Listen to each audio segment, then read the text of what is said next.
Ассалаумағалейкум, құрметті футбол сүйер қауым. Мінекей Спорт Плюс Қазақстан телеарнасында және Нұрсұлтан Құрман YouTube арнасында, QG Лига ТВ арнасында бізде бүгін подкаст жалпы ақпаратқа толы, өйткені біз білеміз, дәл осы футбол әлемімен бөлек біздің елде қазір олимпиадалық бум болып жатыр. Барлығымыз олимпиадашыларымызға бас назарды бұрып отырмыз, бірақ нағыз футбол жанашырлары, футбол сүйер қауым Қазақстанның ішкі чемпионатында, Қазақстанның ішкі жасөспірімдер арасындағы біріншілікте, сондай-ақ еврододаларда не болып жатқан бәрі білет, хабардар. Сол мәселе бойынша талқылай. Егер де бейхабар болсаңыздар, қосылыңыздар, алдағы бір сағат бойы сіздермен осы мәселе бойынша әңгімелесеміз. Алдымен бүгін студияда Қазбек Тайланов және Бекежан Ардағұлы. Жігіттер, қош келдіңдер. Алдымен Қазақстан премьер-лигасынан бастайықшы. Еврокубоктардан кейін бізде Ордабасы демалыс алды. Тағым алды. Тобыл демалыс алды, түсінікті. Бірақ тур өтті. Өте қызық тур өтті. Екі матчқа кеңірек тоқталсақ, біріншісі бұл Алматы қаласында, мен шыны керек өзім іште айттым, бұл скрытый финал деп ше. Бұл Қайрат пен Елімай ойнатты. 4-1 есебі, Елімайдың бұл ойынға деген дайындық өте мықты болды. Алматыға келіп ертерек дайындалды, мотивация кең, өйткені бұл 3 ұпай үшін емес, 6 ұпай үшін және чемпиондық гонкаға қосылу үшін ойын болған. Қайрат салқынғанды, демалысын алдында бір өткізіп алды, ойнады, өз алаңында қабылдады. Топ матч болатын біз күттік. Стадионның атмосферасы керемет, газон өте идеальный, тырнақшаның ішінде жарық әдемі түсіп тұр. Трансляция көру дұрыс бұл жерде. Алматыдағы орталық стадионнан мен бір трансляциядан кінәрат көрген емеспін ше, басқа стадиондармен салыстырған кезде. Екі команда да жақсы футбол көрсетті, ашық футбол көрсетті. Оған екі голдың ерте кіріп кету әсер етті негізі. Әйтпесе Елімай жабылып алатын еді ғой. Барлығымыз ойладық, бір минималды есептер келеді. Екі команда гол салады, бірақ минималды. 2-1. Кімнің тарасына түсетін, оны сол команданың бағы мен бабы қатар шапса көрсетеді деген. Бірақ есеп 4-1. Қазбек, Ардақ, Бекежан, кешімді. 4-1 деген есеп күттіңдер ме? Мен күткен жоқпын өзім. Сенімді жеңіс Қайраттан болады деп сендім, бірақ мұнда менде сұрақ болатыны, алғашқы 2 гол Елімай жүргенде қақпашының қателігі болды ғой. Кабалинов. Алыстан бағытталған соққы және алғашқы гол қалай кірді? Ол да бұрыштамадан көтерілген. Жіберіп алды да, добиваниемен соғып кетті ғой. Сол 2 голға сұрақ бар осы жерде қақпашының ойынына.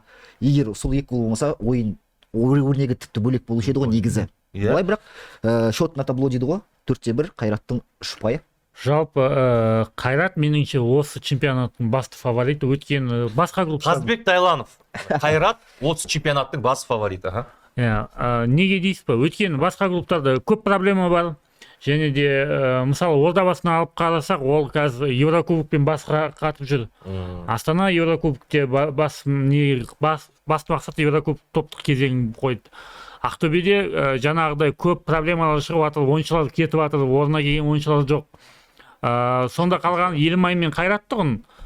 Кешегі ойында Қайрат дәлелдеді, сосын қазір біз Елімайдан мықтырақ болып тұрдық. Меніңше Қайратта тек қана басқа мотивация жоқ, чемпионство алу және кубок лиганы ұтуға мүмкіндігі бар. Одан бөлек. Енді бұл жерде кішігірім осы Қайрат мәселесіне келейік. Қайрат сезонның ортасына қарай, маусымның ортасына қарай бір бағытын өзгертті. Бұрындары өзінің шәкірттер ойнайды, академия түлектері деп жататын еді. Қазір команданың неше пайызы легионерлер? 12 легионер бар. 12 легионер және негізгі ойын жасайды, солар болып кетті. Демек, бұл жерде команданың векторы өзгерді деген сөз. 70 жылдыққа чемпион болуымыз керек, қандай жағдаймен болмасын. Яғни біз бұрынғы принциптерімізден арыламызда, біз қазір басқалар не істеп жатыр, соны істейміз. Легионерлер алып келеміз. Легионерлерді алып келді, командада ойын жүріп жатыр. Команда Еврокубоктарда ойнамайды. 2. Үшіншіден, команданың ішінде кикілжің жоқ. 3. 4-тен команданың ішінде қаржылай қиындықтар да жоқ сияқты, өйткені барлығы керемет, жақсы ойнап жатыр. Киржаков және өз алаңында ойнап жатыр, басқаларына қарағанда мысалы. Және өз алаңында ойнап жатыр. Киржаков келді. Бұл қалай ойлайсың? Легионерлер күшейіп кетті ме, әлде Киржаковтың эффектісі ме? Бұл меніңше басқа командалардағы андай тұрақсыздықтың, әлсіздік емес, тұрақсыздықтың әсері деп ойлаймын. Енді мына сұраққа жауап бер. Сен Астана Еврокубоктан бас қатып жатыр дейсің. Астананың Еврокубоктан тыс қалуына бір-ақ қадам ғой. Былай немесе былай қыл үстінде тұр ғой былайша айтқан кезде. Қазір мысалы Еврокубоктан ұшып кетсе олар міндетті түрде акцент чемпионатқа қоймай ма, сонда бірге таласуға? Жоқ, оларда жылдың басында задача қойылады, то что чемпионство Еврокубок. Енді дәл қазіргі уақытта август айында бір-ақ айдың ішінде шешіледі ғой Еврокубок. Топтық кезеңде ойнай ма, ойнамай ма. Енді бас нені назарды Еврокубокқа қойып отыр. Өйткені қазір чемпионатқа бүкіл составты шығаратын болса, ертең чемпионство болмауы да екі талай. Өйткені арақашықтық өте үлкен ғой, байқасаңыздар.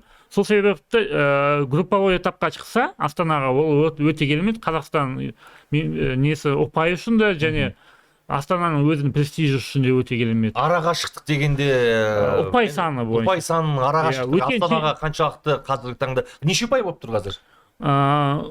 Қазір бірінші орында тұрған командада 28 ұпай болса, Астанада 18 ұпай. 10 ұпай. 10 ұпайда. Проблема емес, 11 ұпайдан да жетіп еді Астана баяғыда. Және енді кешегі Прагаға қарсы ойында соңғы минуттарда пенальти, оны түсіндіріп берді бізге. Заң өзгерген, ерекшеліктер бар, тіземен шығуға болмайды деген сияқты. Бірақ ана жердегі негізгі төреші айыпдауын белгілетті, керісінше Астананың қақпасына қарай. Кейін варда отырған Бағдат Абдуллаев бұл жерден пенальти көріп, пенальти берді ғой. Жалпы және барынша тырмысты Астананың ойыншылары. Төрешіге қысым көрсетті. Былайша айтқан кезде жеңіске деген құштарлық болды ғой. Демек оларда әлде болса чемпиондыққа үміттеген бар. Чемпиондыққа үміт бар ғой, ол үміт жоқ емес. Просто шынайы қарайтын болсақ, қазіргі уақытта Еврокубок топтық кезеңге түскен, ол өте маңызды. Ал егер түспей қалса, түрде де маңызды. Түспей қалса, оларда ан жақта да алып жатыр ғой, ұпайын алып жатыр. Отты ғой мысалы кешегі ойында. Ал ендігі ойыны только 20-сынан кейін ойнайды. То есть Еврокубок 4-ші кезеңнің ортасында ғана ойнайды ендігі ойын. Ұлттар лигасы бар, лига кубогы бар ғой, елім айтты. Астанаға кубок маңызды емес менің ойымша. Кубоктың ойын маңызды. Жақсы, енді былай жасайық. Бұл жерде матчқа кішігірім сараптама жасайтын болсақ, ойында қақпашы жанып кетті. Алғашқы 2 гол Кавлинов қой. Оның алдында Лобанцев еді ғой. Лобанцев жеңісте. Жеңісте де ол бар жанды. Көрдіңдер ме анау? Ақтөбеге қарсы ойында бірінші голда допты қағып алады да. Жіберіп алды. Жалпы Елімайдан кеткенде және Елімайда екінші қақпашы болған Кавлинов те өрескел қателіктер жіберді. Неге ондай қателіктер жіберді деген сұрақ туындайды. Өйткені Елімай Лобанцев кеткесін украиналық Максим Ковальді алды. Қақпашыны алды. Менде бір сұрақ қойдым. Неге оны бірден қоймадыңыздар? Егер оның дәрежесі жоғары болса, оны нөмір 1-ші қақпашы болады десеңіздер, неге Қайратқа қарсы Коваль тұрмады? Неге Кавлинов тұрды? Және екіншіден, сен Ковальді алғаннан кейін екінші қақпашыға және ол Кавлиновке сигнал ғой, сен екіншісін деген сияқты. Және ол өзін дәлелдеу керек. Ол қақпада тұрады да жанады ғой. Менің ойымша сол фактор әсер етті деп ойлаймын. Жаңадан қақпашыны әкеп қойды, мен соңғы ойыным сияқты, бірақ қазір жақсы тұрып берсем, мен бірінші нөмірлі болуға тырысам деді, жаңып кетті, 2 гол. Негізі Елімайдың Кавлиновты қалдырған ошибка болды, қателік болды. Өткен ол бірінші лигада ойнаған қақпашы ғой, бірінші лига мен премьер лиганың деңгейі 2 бөлек. Орнына жақсы бір легионер полевой ойыншы алған, жаңағы орталық жартылай қорғаушыны алған дұрыс еді легионер. Және бұл жерде Карпович енді өзі де мойындайды деп ойлаймын. Бұл жерде кішкене тактикалық тұрда қақпашымен қателесті. Ковальді қоя беру керек. Ең бастысы Коваль дәрежесі жақсы болса, физикалық тұрда дайын емес болды дейді. Коваль келгеніне қанша уақыт болды? Көп болған жоқ. Бірақ қою керек еді. Адаптация жетті ме сол уақыт, мысалы Ковальға осы уақыт ішінде ойнауға дегендей? Сосын ойын мысалға жай обычно ойын емес, Қайратқа қарсы өзің бағана баста айтқандай 6 ұпайға ойын, жаңадан келген қақпашы, адаптациясы дұрыс өтті ма, командаға үйренді ма және алаңға шыға ала ма деген сұрақтар. Бірақ дәл сондай ситуация болды. Игнатович келді ғой орда басында. Келді бірден қақпаға Еврокубокқа қоя салды. Әртүрлі ғой қақпашы. Сен дәлелдеу үшін сен осындай жоғары ойындар қойған кезде сен барынша жақсы ойнайсың. Менің ойымша сен басқа жақтан келдің ғой, сен дәлелдеу үшін анандай қателіктер жібермейсің деп ойлаймын. Енді анау екінші гол. Мен түсінемін, Кюсуки Хонда сияқты, Криштианов былай тепсе падающий дейді ғой. Жай былай кетті. Енді жарайды, енді ең бастысы әдем гол болды бірақ. Елімай чемпиондық гонкадан алыстады ма? Ерте Елімай. Бірінші маусымда мен ойламай чемпион болады деп. Жалпы Елімайдың жаңағы бестікке кіруі ол кәдімгідей жетістік болады. Бестік және лига кубогында жеңіске жетсе сол үлкен жетістікке ойлайсыңдар ғой. Лига кубогында қайрат бар, иә? Қайрат Қайрат жетісу, Астана. Жеңіс бар.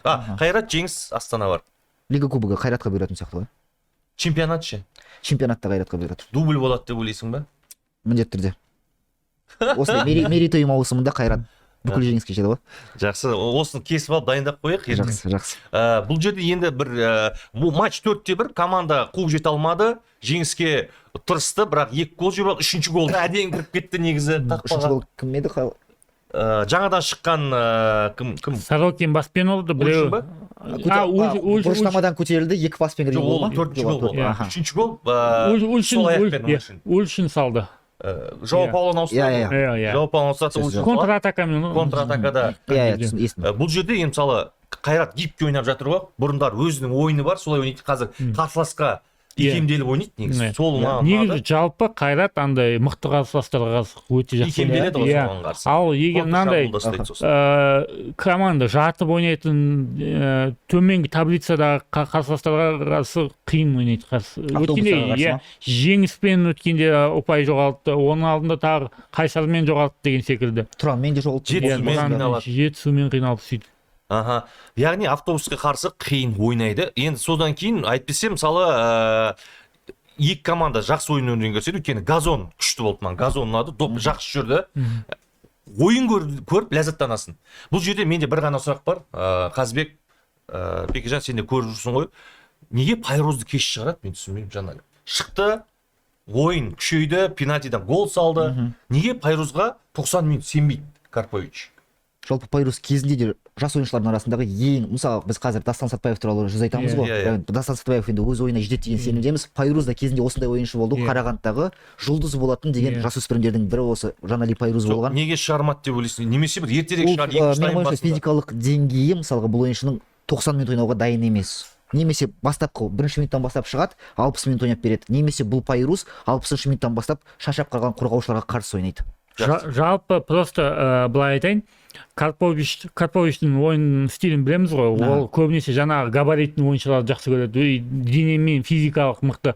Ақтөбеде де сондай болды. Жерар Гоу секілді үлкен нападающий болды. Алдыңғыда Сады Тюбтар үлкен нападающий болды. Сол себепті Жанали Пайруз жаңағы ойыншылармен қақтығыста жеңіліп қалады деп ойлайды да, сосын оны екінші таймға жаңағыдай шығарып жүрген секілді. Бұл жерде команданың жанкүйерлеріне ризашылығымызды білдіреміз. Қайраттың жанкүйерлері бастан сол жерге келіп жанкүйерлік танытты.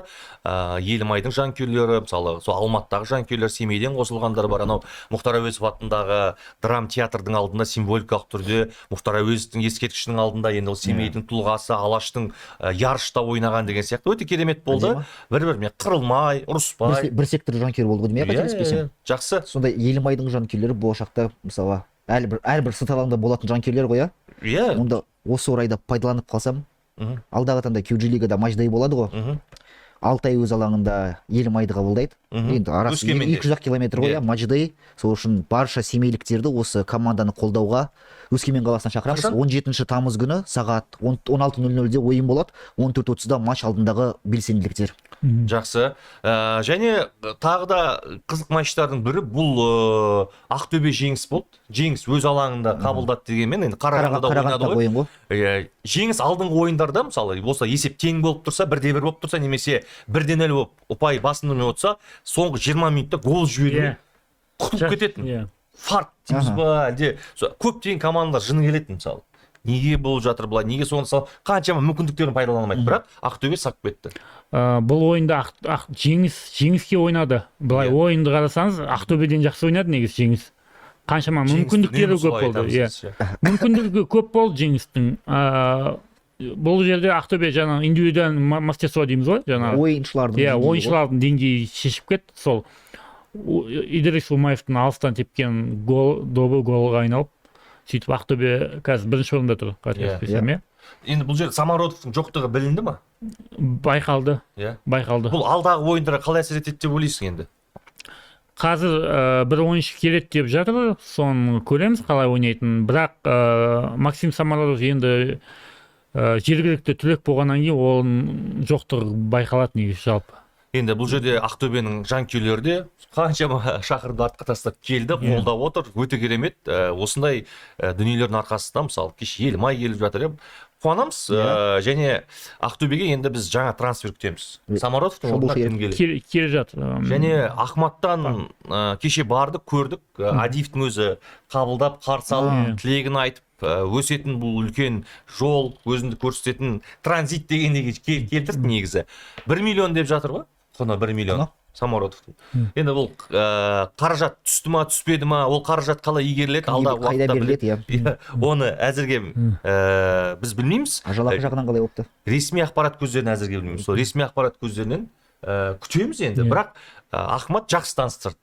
Самородовты жақсы таныстырды. Бір емес, бір қысқа сторис түсірді, бір жақсы рилс түсірді. Көрген шығарсыздар. Сондықтан жалпы Ахматқа кеткен дұрыс болды деп ойлаймын мен өз ойым. Өйткені Адиев бар және ЛПЛ-ды кішкене бізге жақын ғой. Біздің көп ойыншы жақсы ойнап кетіп отыр ЛПЛ-ға барған. Ал шетелге барған жаңағы Оразов секілді білмейтін Словенияға кетіп қалсаң ертең тіл білмейсің біріншіден, екіншіден ол жақтағы адаптация қалай өтетінін білмейсің. Сол себепті бірінші Ахмат арқылы сөйтіп Бахтияр Занидуллин секілді Европаға кеткен дұрыс шығар. Оразовтың ойыны ұнады ма кеше? Силкеборгтың жақсы ойнады кімге қарсы? Европа лигасында ма? Красный алады. Оразов қызыл алады деген таңғалады. Ең момын ойыншы ғой, жуас ойыншы. Жоқ, ол баяғыдан алады. Бапкердің өзі солай айтты ғой сұхбатында. Оразов туралы. Оразовтан кейін ойыншы көрген жоқпын деді ғой. Баяғыдан сондай неде РПЛ Ресейдің екінші лигасында ойнап жүрген кезде Чайкада қызыл алып қалатын көп. Бірақ маған ойын ұнап жатыр. Командасы алғашқы ойында қарағанда қатты бір сенімдік танытпайтын командаластар. Пас сирек келетін оған. Қазіргі таңда жақсы пас беріліп, оған сенім артып ойнап жатыр. Дәл осылай твай жақсы ойнап кетсе, Силкеборгтың негізгі құрамдағы ойыншысы болса, тұрақты және үнемі шығып отыратын, көрерменнің сол жақта жанкүйердің көзайымына айналса, біз қуанамыз. Ары қарай осы Адиев шақырып алған Самородов барып, арғы жақсы ойнап, ары қарай кетіп жатса, қаржылай жағына келген кезде біз алдағы уақытта талдаймыз, талқылаймыз, зерттеу жүргіземіз. Міне уақыт келді. 1 миллион деп жатыр ма? 1 миллион шынымен де түсті ма? Түссе қандай жағдайда түсті? Ол қайда кетеді? Негізгі пайызы академияда қала ма? Ақтөбе ала ма? Оның неше пайызына біз Ақтөбе ойыншылар алайын деп жатыр деген сияқты. Оның бәрін талқылаймыз. Ертең Ахматтан сатқан уақытта Ақтөбе неше процент алады? 10%-дай не алады. Бонус алады. Өзіне, соларға тиеді ғой? Тиеді, бәрібір тиеді. Жақсы, сондықтан Ақтөбені шыны керек 87-ші минутта сап кетті Умаев. 1-1 мен қарап отырып, матч тамашалап отырдым. Экран тұрдым, шашым қысқартып отырғам. Қарап отырдым толыққанды. Және 1-1 болып қала ма деп ойладым. Әдеттегі жеңістің стилі. Соңына дейін суш ету деген сияқты. Жоқ, Умаев алыстан сап кетті. Умаевтың да осы керек кезде гол салатыны, міне, көпшілік айтады, Умаев ұлттық құрамаға керек емес қой, Қазақстанға не керегі бар, оның ешқандай әсері болмайды деген сияқты. Міне, Умаев осындай алыстан соғады бірінші кезекте. Екіншіден, гол керек кезде сап кететін қасиеті бар. Және менің ойымша Умаев Қазақстанға керек. Әрине. Паспортты алған шығар, алдында бір аэропортта жолығып қойған кезде паспорт алайын деп жатырмын деген еді. Сол алды деп ойлаймын. Ертең жақын арада біле жатамыз. Қалай? Нормально ма? Натурализация жағдайы бәрі жақсы болып жатыр ма? Алдында тенниста сіз біраз ренжіп едіңіз ғой. Керек емес ондай ойыншылар деп. Енді бұл ұлттық құрама үшін ойнайын деп жатыр да, Умаев. Бір маусым ойнайды, 2 маусым ойнайды, содан кейін бола ма, болмай ма? Мысалға, мен натурализацияға мүлдем қарсымын. Умаевқа қарсысың, иә? Мен жоқ, Умаевқа қарсы емеспін, мен жалпы натурализацияға қарсымын. Өйткені бізде де 1 маусым, 2 маусым ойнайтын хоккеистер де болды, дарын дейсіз. Қайда ол қазір? Менің айтайын дегенім, қазір легионер емес, жүр бірақ. Оның дәуірі өтті. Баяғыда ол актуалды болды. Баяғыда ол өзекті болды. Ол футзалдың өзінде де болды ғой. Бірақ футзал нәтижесін берді. Бірақ басқа спорттар бере алмай жатыр. Бірақ менің ойымша қазіргі таңда біз одан бірте арылуымыз керек. Біз көрдік, заман өзгеріп жатыр, әлемдік тенденция өзгеріп жатыр. Біз бірте құтылуымыз керек, бірақ енді Умаев ол енді қатысы бар ғой. Ол Ақтөбеде қанша, Қазақстанда жүргенде қанша жыл болды. Ол өз менталитет. Әкесі ма біреу? Қазақстан одан бөлек, мысалы, қатысы бар жоқ, одан ештеңе жоқ. Баяғы натурализация деп жатыр ғой. Ол натурализациялар былай тұрғанда, мысалы, ол ойыншы ұлттық құрамаға жаңағы атынан шақырылатын кезде, мысалы, теннисистер секілді болмайтын бір травма алып қалып, ойындарға қатыспай қалып, мысалы кешегі Ресейден келген қаншама қыздар бар ғой, теннистен қатысып жатыр. Неге олимпиадаға қатыспады, неге келмеді? Неге қатысқанда да бірінші раундтан ұшып кетті деген секілді. Ол индивидуальный спорт та, ал бұл командный спорт болғаннан кейін кішкене бізге усиление керек. Өйткені бізде Абат Айымбетовтен басқа шабуылшы жоқ, былай қарасақ Қазақстанда. Даже КПЛ-дің деңгейінде қазір 3 голдан артық гол салған шабуылшы жоқ. Сосын мысалы Рамазан Каримов жүр да, мысалы ұлттық құрамаға шақырды. Кеше Астананың өз соңғы минуттарда шығады. Бір қатты ойын жасайды деп ойламаймын мен. Рамазанға бонус беріп жатыр ғой, әбден сенеміз де, бірақ Бабаян оған мүмкіндік беріп жатыр. Бірақ пайдаланып жоқ қой Рамазан. Қанша мүмкіндік берді. Мен айтайын дегенім, бұл енді сондықтан дәл бұл тенденциядан арылу керек. Біздің футболдың өзінде де қазір қара көздер көбейіп жатыр. Басқа спорт түрлері. Теннисте де біздің қазақ қыздар өсіп келе жатыр. Өсіп келеді. Ұлдары да, қыздары да. Хоккейде де өсіп келе жатыр. Бар, жоқ емес, бар. Сондықтан ал жеңіл атлетикадағы Кения азамат, мысалы, Кения азаматын көрген кезде мен де мысалы қазақтың тіліне шығатын кезде бізде қорғайтындар да бар екен кеше. Бар. Маған бір комментарий жазады ғой. Қойшы. Ол періште дүниеге алып келді ғой, неге оны айыптайсыңдар дейді да. Оның босанғанымен біз медаль күтіп отырмыз, ол легионердің олимпиадада. Жоқ, бізден де ол айып емес қой, мысалға біздің жеке өз ойымыз. Ол ақшасын алып жатыр. Легионер, контракт бар. Оны не үшін алып келді мысалы? Босану үшін. 9-шы орын бізде басқа біреулерге алып береді ғой. Алғаннан не, алмағаннан не пайда? Бір қаншама қаражат кетті. Жарайды, ол олимпиадаға бөлек әңгіме. Бұл олимпиадада Әзербайжан легионерлер тиімді пайдаланды. Дзюдодан дагестанстар, сосын анау кубинстары жақсы әкеп беріп жатыр, бірақ ондай біз этаптан бұрын өтіп қойғанбыз. 2000 Лондон олимпиадасына өткенбіз. Ауыр атлетикадан ба? Ауыр атлетиканы ол бөлек. Оны айтсақ қазір мүлдем тіпті кетіп қаламыз, қиналып кетеміз. Сондықтан біздің негізі айтып отқан мақсат, идеямыз түсіндіңіздер деп ойлаймын. Келесі матч бұл Астана Тұран. Әлеуетовтің пресс-конференцияда менің алып қосарым жоқ деп тұрып кетіп қалуы. Бұл бірінші кезекте біздің Қазақстан премьер-лигасының пресс-конференцияларының сәні. Ондай дүниелер керек, мінез керек, характер керек. Хайп керек. Хайп емес ол енді, шынымен де күйікті оланы жерде ол мысалы білмейді. Одан кейін Байымбетов төреші ысқырық жасатты, допты бастаңдар деді. Біраздан кейін пауза келеді де, Абдуллаев алады пенальти дейді. Жалпы одан кейін түсіндірме жұмыстары басталып кетті. Гол кезет бастап берді. Сен емес то бергенсің. Жоқ, істемейді қазір гол кезет. Және гол кезет біздің серіктестеріміз, бірақ кішігірім Астанаға жақтасып қоятыны бар енді. Ондай бар. Жоқ, ол да былай да, енді әр сайтта жаңағы өздері біледі да, кіммен договор жасауға өздері ақша алады. Енді мысалы кто платит, тот заказывает деген әңгіме ғой енді. Бірден шықты ғой, бірақ ана ушықпау үшін бірден шығып кетті, баяғы өзгерістерді түсіндіріп, былай. Бірақ дұрыс соңында ол жеткізді ғой, әдемі жеткізді. Дұрыс жеткізді, то что ол аяғымен көтеріп шығып травма жасау мүмкін еді деген. Ал бірақ ойынға келетін болсақ, бұл ойында Астанадан тек қана өткендегі ойнаған бірақ ойын шықты Основада. Қалғандары бәрі демалды, сосын екінші таймда шыға бастады. Өйткені не дегенмен Астанаға Еврокубок маңыздырақ. Қаншалықты Еврокубок болмасын, бұндай ойындарды негізі Астана сенімді жеңу керек қой. Чемпионат Қазақстанда бұл ойындарды сенімді жеңу керек, сұрақ болмас үшін.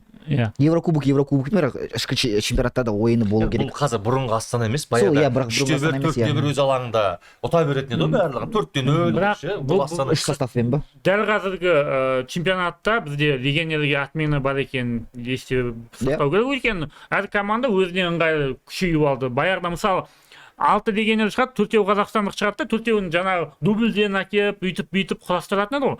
Қазір возможность бар да, сен более-менее нормальный легионер алып келіп, сол Астанамен, сол Ақтөбемен конкуренция жасай алатын, ұпай алуға мүмкіншілік.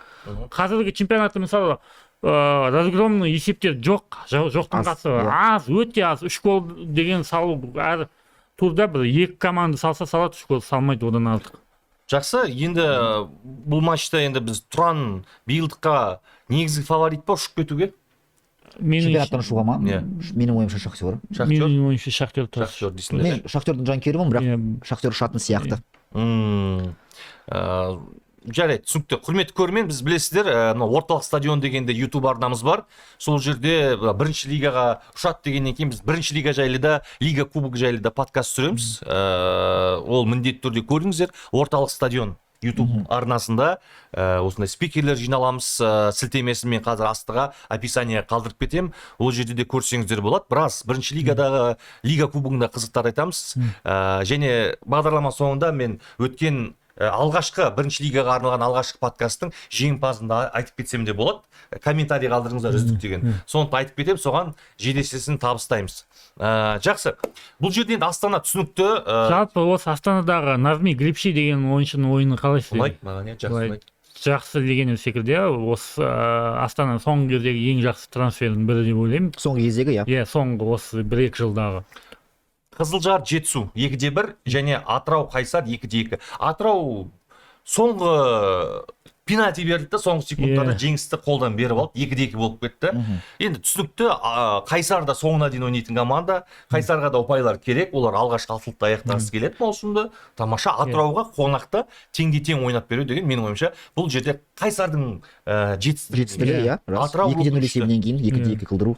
Атыраудың финалда ойнауы Атырауға психологиялық тұрғыда ішкі чемпионатты әсер ете ме, былай ойнауға, мысалы кішігірім босаңсу бар сияқты. Бұл біз финалдамыз ғой, кубоктың деген сияқты. Иә, ойыншылардың психологиясына әсер етуі мүмкін, өйткені сен чемпионатта жоғарғы орынға ілікпесең, чемпионаттан ұшпасаң болды ғой. Иә, сен не істейсің, травма алып, ертең финалға ойнай алмай қалсаң, үлкен қатты травма алып қалсаң. Сол үшін бізге АПЛ-дағыдай не керек? Әрбір ойынға, әрбір орынға белгілі бір сумма керек. Өйткені мен алдыңғы подкасттарда айтып кеткендей, кейбір командалар задачасын шешіп қояды да, ары қарай жоқ па? келесі жолы бізге ұпай бересіздер ма, андай ұшатын кезде көмектесіңдер деген секілді болуы мүмкін да. Биыл сендерге көмектесең, келесі жолы сендер бізге көмектес деген секілді. Атырау Ақтөбе кубогы финалының матчы Түркістан аренада өтетін шығар, өткен соған келе жатыр. Дәл сол қараша айында сол жерде ойнайды ғой, енді ауа райдан қайлы Түркістанда қоңыр салқын әдемі болып тұрады. Газонда мінсіз Тұран өткені қыркүйектен бастап сол жерде қазір өткен Тұранның 3 ойыны тамыздағы сырт алаңда екен. Қыркүйекте өз алаңына сол Түркістан аренаға оралады. Және сол жерде лига кубогының да финалы, кубоктың да финалы сол Түркістан аренада өтуі де керек деп ойлаймын енді. Қанша күттік қой сол стадион. Жақсы. Және бұл жерде Қызылжар Алиев қайтадан кризистен шықты ма? Жетісу кризистен шыға алмай жатыр ма? Не ол? Екі бапкер, екі жас бапкер, екі ұлттық құрамаға үміткер деп жатқан, екеуінің амбициясы бар ұлттық құраманы баптау деген. Бірақ бұлай ойнамау керек. Бірақ бұлай таблицада бұндай тұрмау керек, бұлай ұпай шашырамау керек қой бұндай бапкерлер. Егер ұлттық құраманың тренері болам деп амбициясын айтса, жаңағыдай ренжісе федерацияға бізге мүмкіндік бермейсіз деп. Енді құрамың сондай болып тұрса не істейсің? Құрамың жоқ, мысалы құрамы мықты емес болып, бірақ результат көрсетіп жатқан командалар да бар ғой бізде. Петрокуб десе, біздегі ана Молдовадалық ше, Петрокуб. Иә, Молдовалық Петрокуб бар, Руженбург бар өзіміздің. Біздің клубтар ғой. Молдовада біздің же, Румыния біздің ғана солармен ойнаймыз Еврокубокта. Диферданж бар. Біздің клубтар ғой, біздің чемпионат. Қазбек айтады да, біз немене бәле румын молдавандармен ойнап кеттік. Цыгандармен ойнап кеттік. Олар да біздің чемпионат деймін да, болды ол біздің чемпионат ол ше, ол жақта. Келесі группта ғой бізде қиын қарсыластар болатыны. Ой, ол да армяндар всякий. Армяндар деп ертең көреміз, Пюник ордаласымен қалай. Деңгей уже бөлек деңгей. Сондықтан жігіттер былай жасайық, алдында бір ағамыз айтып еді, Ордабасы мен Қайрат арасында болады чемпиондыққа талас деп. Сен қандай пікірдесің? Қайрат чемпион. Қайрат чемпион. Қайрат жақын чемпиондыққа. Чемпиондыққа, иә. Мен Ордабасы Қайрат Ақтөбе деп қояйықшы. Сондай болады. Жоқ, олар таласады ғой бәрі, бірақ ең выгодный положение тұрған Қайрат болып тұр ғой біз. Соны айтып отырмық та. Жақсы. Еврокубоктарда ертең Ордабасы Пюникті қабылдайды. Пюникпен оқу-жаттығу жиындарында ойнаған, ұтылып қалған. Пюниктен өте аламыз ба? Не күтесің ертең алғашқы ойында? Немесе тең болып, негіз қонақта шешіле ма Ереванда? Негізі Пюниктің деңгейі ана дюдеранж бас, диферданж бас, содан мықтыла. Әрине. Ол жерде сөзде біле бар, легионерлер деңгейі Португалия чемпионатына келген 3 легионер бар. Меніңше өте қиын болады Ордабасы. Бірақ Пюникті өтсе, келесі айналымда ұтылғанмен ойнайды да, ары қарай топ топқа шығу оңай болады. Осыдан өтіп алса болды, главное. Осыдан өтсе, әрі қарай оңай болады. Шымкенттіктер ертең орталық стадионда күтеміз. Орталық стадионға келіңіздер, енді Шымкенттен арнайы автобус бар екен. Алматы қаласында шымкенттіктер өте көп. Барлық жиналып, Алматыда Ордабасыға, білесіздер енді Алматыда бұрын Русинборгтан ұтылып қалғанбыз. Тоғыз адаммен жүріп 2-0 ұтылып қалатын ба? Сондықтан сол дүниені қайталамай, Алматы шымкенттіктер үшін жайлы футбол қаласы екенін бір көрсету керек деп ойлаймын. Шақырамыз. Екінші ойын Астана. Астана енді Хунадора. Корневол деп. Астанадағы ойыны шешілді ма? Сол орталық стадионда болады деп. Иә, орталықта 14 күн болады. Жарысы болады деп еді ғой. 14 күні, бір күн ерте болады. Шегерді мартқа қарай? Болды. 14 тамыз өз алаңымызда қабылдаймыз. Алматыда орталық стадионда. Ал алғашқы ойын қонақта болады. Не күтесің енді? Мен Корневолдың ойынын көрдім, өте тамаша. Олар негізі бар ғой. Рекамен ойнады ғой. Рекамен жақсы ойнады. Пенальти саламай қалғаны болды да. Пенальти салған кезде Корневол біз олар ары қарай ойынды алып кететін еді. Біз Рекамен ойнайтын едік негізі. Мықты. Мен Астананың сопернигі осы жол мықты деп айтамын. Ең мықты қазіргі соперниктер Пюниктен де мықты олар. Өйткені ол Пакш деген команданың жеңді, жаңағы Венгрияның кубогын ұтқан. Пакш деген ол Венгрияда екінші команда болған былтыр өткен сезонда. Және де сол Пакш Армениялық бір клубты қателеспеймін 5-0 өтті өткен раундта. 5-0, 3-0 дома, в гостях 2-0 өтті. Демек, бұл Корневол деген команда оңай қарсылас емес, қиын болады. Алғашқы ойын енді сол Румынияда өтеді ғой. Алғашқы ойын Румынияда. Одан кейін енді Алматыда, сол Румынияда тең ұстап келсе немесе минималды бір ұтылмаса болды деп ойлаймын. Алматыға келіп, осы жақта жанкүйерлердің көмегімен, қолдауымен бір жақсы жетістікке жетуге болатын сияқты. Сәттілік тілейміз, жеңіс тілейміз. Астанаға да, Ордабасыға да, Еврокубоктарда, өйткені ол әрбір жеңіс, әрбір ұпай ол біздің коэффициентімізге, рейтингімізге әсер етеді. Биыл бізде жақсы мүмкіндік болып тұр. Екі командамыз топтық кезеңге шығуға. Өйткені бәрібір де Фиорентина деген командалармен ойнамаймыз. Гентқа түспейміз. Ордабасының жолы ашық еді негізі, қарап отырсам. Иә, жолы жақсы болып тұр Ордабасының. Ең оңай жол Ордабасыда болып тұр қазіргі уақытта. Жақсы. Енді экранға QG лиганы берейікші, достар. Біз білесіздер, әр апта сайын біздің YouTube арнамызда QG лига. Бекежан, осы аптада 13-ші тур өтті ма? 13-ші тур өтті. Бұл 18, U18 ба? Бұл U18 элиталық дивизион, иә. Ең мықты сендер қатты жарнамалайтын және жоқ біз 3 лиганы да бірдей жарнамалаймыз, бірақ осыны маған біреу жазады, екінші лиганың жарнамасы аз. 17Б лигасы ма? Иә. Шамалы бар ондай енді. Ондай бар енді дейсің. Бірақ енді алдағы таңда бұл өзгереді. Біз де мысалға енді шақ адамбыз. Барлығын бір деңгейде ұстағымыз келеді, бірақ бір деңгейде ұстау өте қиын. Қайрат 7 ұпайға осып кеткен. Бұл жерде енді түсінікті. 12 ұпай. 12 ұпай. Шахтер тең түсті ғой алдыңғы турда. 12 ұпай болып кетті ма айырмашылық? Бұл жерден түсініксет, Қайрат чемпион да? Қайрат чемпион. Бұл жерде екінші, үшінші орын Ордабасы, Шахтер. Тараздан бастап Шахтерға дейін неше 4 команда ма? 4 команда осы күміс үшін таласады ғой. Өйткені Тараздың қазір деңгейі арта түсті. Ордабасы әдемі ойын өрнегін көрсетуде. Бұл жерде бірінші орынға не береді? Бірінші орын сен Қазақстанның атынан Чемпиондар лигасында ойнайсың ба? Иә, және сол Чемпиондар лигасында ойнайтын қаражатты лига тарапынан болады. Осы алдында жаңалық бергенбіз. Лига тарапынан? 12 миллион 500 беріледі. 12 миллион 500 бір раунд үшін. Мысалы, бір раундта барады, мысалы, бірінші ойын. Жол-полын бәрі көтереді. Сосын УЕФАның өзі беретін ақшасы бар емес па? Жеңіс үшін. УЕФА лига чемпионовқа шыққан үшін 80 миллион қаражат береді. Бұл квалификациядан бастап ойнайды ма, әлде топтан бастап? Квалификация. Бұл қашан басталады? Ол қашан болады? Октябрьде қателеспесем. Қыркүйек айында қателеспесем. Сентябрьде ма? Ол кезге дейін былтырғы да чемпион Қайрат емес па? Былтыр Тұран ойнады. Енді биыл Қайрат Шериф ұтылып қалды ғой бірінші раундта. Бұл бірақ ол басқа Тұран болды ғой. Иә, чемпионаттағы Тұран емес қой енді. Ол оңтүстік болды, оңтүстікке кеткен ойыншылар болды көбісі. Енді бұл жерде 12 ұпай, Қайрат енді түсікті чемпиондар лигасында ойнайды. Әлеуеті жете ма топтық кезеңде ойнауға? Енді Сатпаев осыны ойнамай ма? Сатпаев осыны ойнайды. Марк кімет? Екінші ойыншы. Дәулетбек? Екінші орынбасар ма? Иә, орынбасар U17-де ойнайды. Бірақ бұл жерде мысалға бұл ойыншыларды негізі чемпиондар лигасында ойнағанда да жалпы еуропалық тағы бір турнир бар ғой, қателеспесем, PSG-лармен ойнайтын Қайраттың, иә. Сол екі жарыстан Қайратты 2008 және 2007 жылғы ойыншылары араласып ойнайды менің ойымша. Ең мықтылар жарысқа барады, қалғандар осы QG лигада бақ сынасатын болады. менің ойымша осындай клуб, біздің қазақстандық клубтарға кәдімгі европалық клубтармен осылай таласқан кезде балалар өседі деп ойлаймын. Әрине. Егер өзара ана Бішкекке барып келіп, Ташкентке барып келіп, Беларуське барып Иә, келгеннен Европалық гөрі осындай жаттығуға келіп ПСЖ, Вердер, Әрине. Тіпті Дания командаларымен ойнаса, сондайлармен ойнаса өтеді. өседі негізі бар ғой. Әрине. Испанияға бар деп жатқан жоқпыз. Дания, Норвегияға барсын мысалы да. Сол Милан, Аякстармен ойнаса сол кезде өседі да. Қайрат, Цервена звезданың Ал- дублі.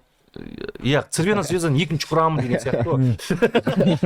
Қалай айтты Фарид Спорш? Бәлкім менің команданың аты.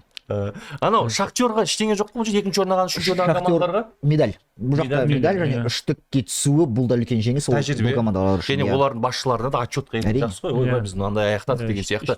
Одан кейін ойынның нәтижелері бар ма экранда қазір? Ойын нәтижелерін берген жоқпыз ғой деймін. Келесі бұл 18, 17 мен екінші лиганы беріңіз экран. U18-де қазір мысалы Қайсардың ойынын айта кеткен жөн. Не Мысалы болды? Қайсар осыған қазір 12 ұпай ғой. Иә. 12 ұпайдың 6-ауын Қайсар осы соңғы 3 турда алды ғой. Осыған дейінгі жеңіске дейін көп ойын болды ғой жеңіссіз келе жатқанына. Неге үйтіп күшейіп кетті соңғы үш ойын? Бізде қазір бірінші айналым осы жақында ғана аяқталды ғой. Екінші айналым басталды және командада трансферлік кішкене өзгерістер болды. Бұлар басқа біреулерді алып алды ма? Ойыншыларды қосты. Қайсар қателеспесем 2 ма 3 ойыншы қосты. Қай жақтан алды? Өздерінде ойнайтын дубльда ойнайтын ойыншылар және сырттан бір ойыншы келді ғой деймін қателеспесем. Жақсы. Олай болса экранға келесі таблицаны беріңіздер. Мына 17Адан бастайықшы. Бұл жерде тағы да Қайрат екен. Бірақ бұл Бірақ жерде интрига бар. интрига бар. Астана. жетіп қалды. О, Қазбек оянды. Бұл жерде Астана U17 командасы негізі өте мықты, керемет ойыншылар. Бізде жиналған подкастта команда. болды ғой. Подкастта болды Абраев, иә, болды. Сондай-ақ кім Араш деген ойыншылар бар. Бөлек жалпы барлық ойыншылар айтуға болады. Және осы Астана командасында екі ойын қатарынан кім? Атын ұмытып қалыптырмын. 20-ші номерлі ойыншы Жасаров па?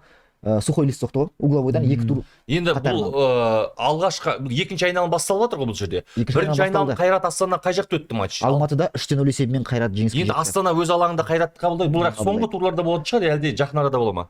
Қазан айында ғой деймін қателеспесем.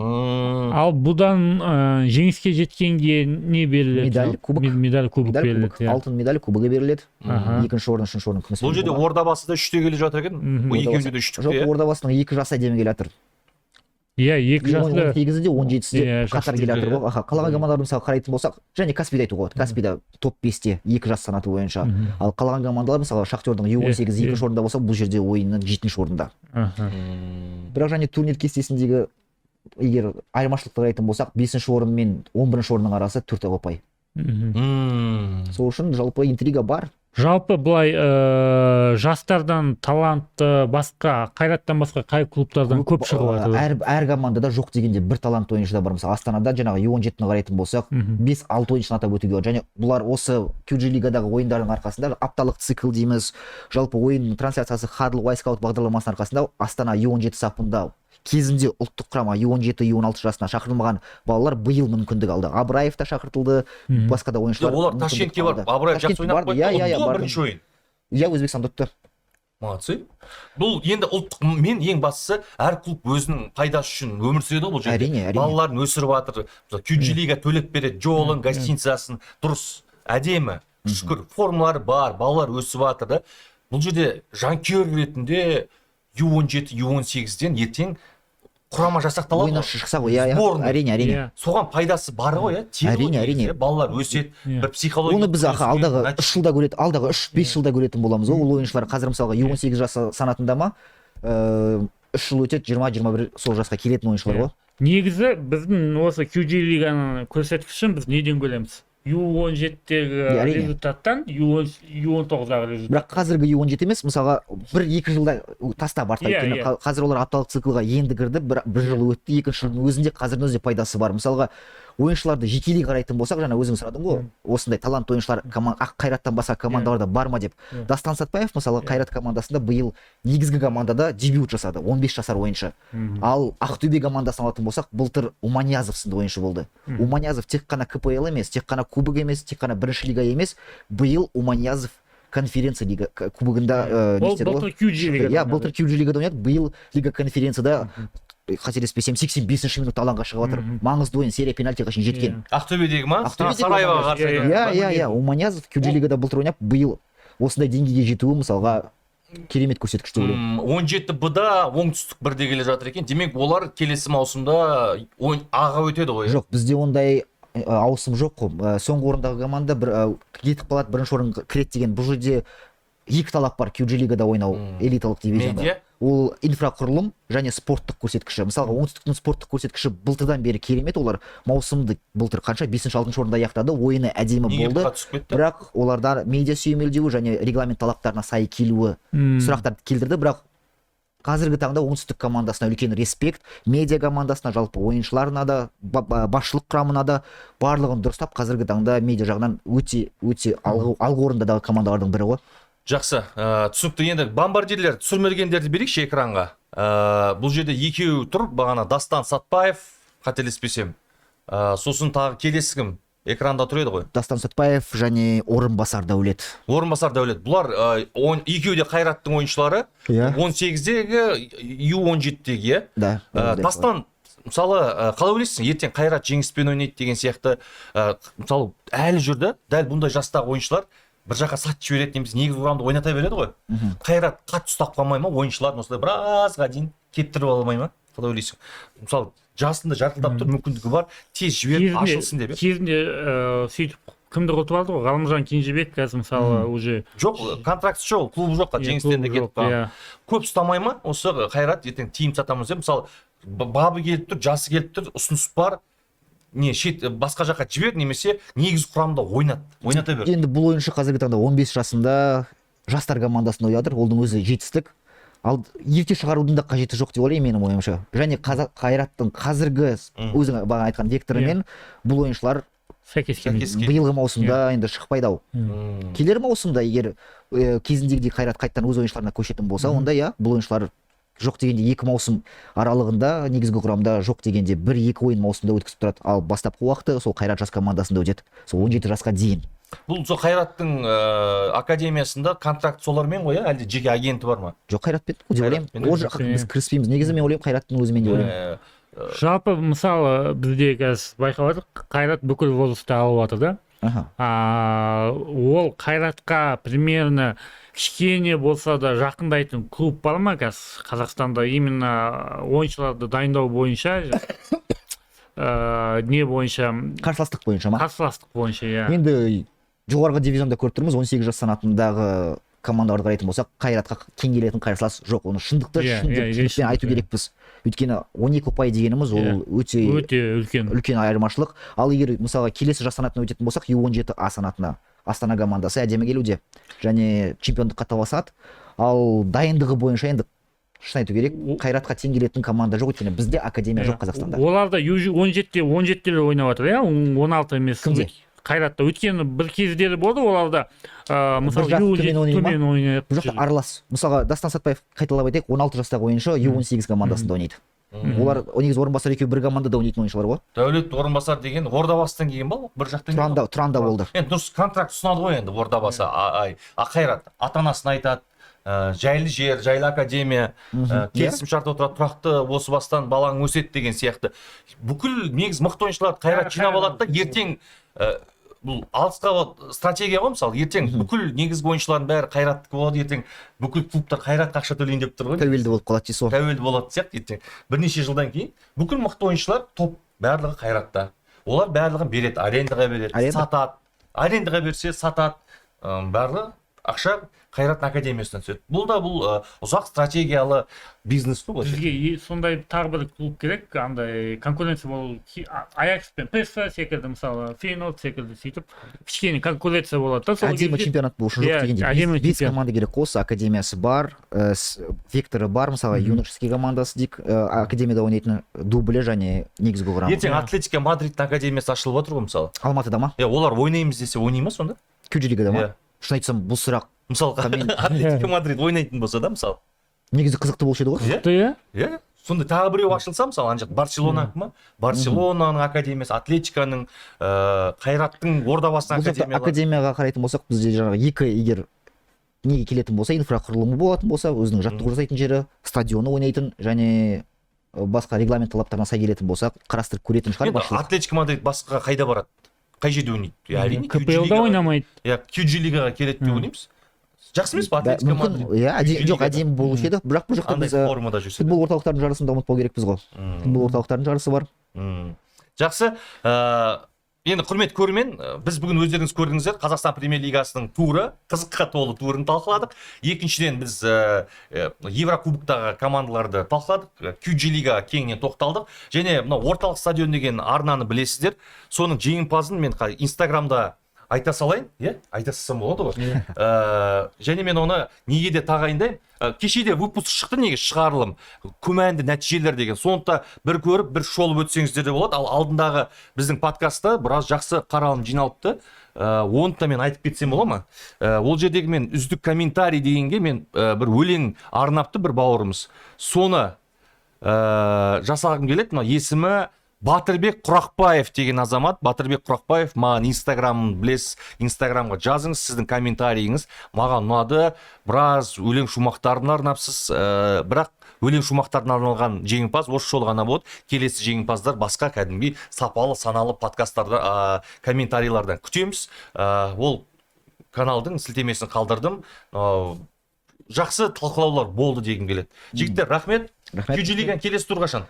QG лиганың келесі туры осы сенбі және жексенбі күндері болады. Және алдағы таңдағы ең басты ойын ол осы Өскемен қаласында өтетін матчдей. 17-сіне. 17-ші тамыз айының 17-ші Алтай стадионында Алтай Елімай командасын қабылдайды. Шығыс дерби.